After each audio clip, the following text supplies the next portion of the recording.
Hey there, welcome to our YouTube video, where we tackle a common tech problem that many of us face at home.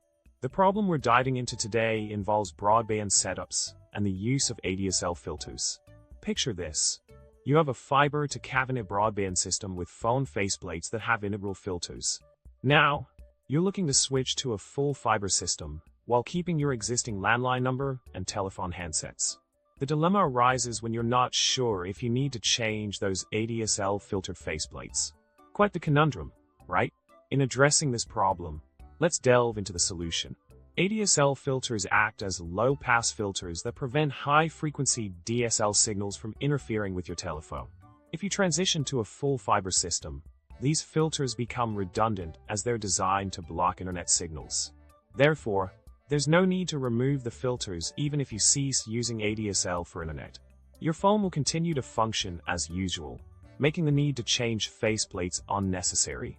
It's as simple as that. In summary, if you're contemplating a switch to a full fiber broadband system but are unsure about your ADSL filtered faceplates, fear not.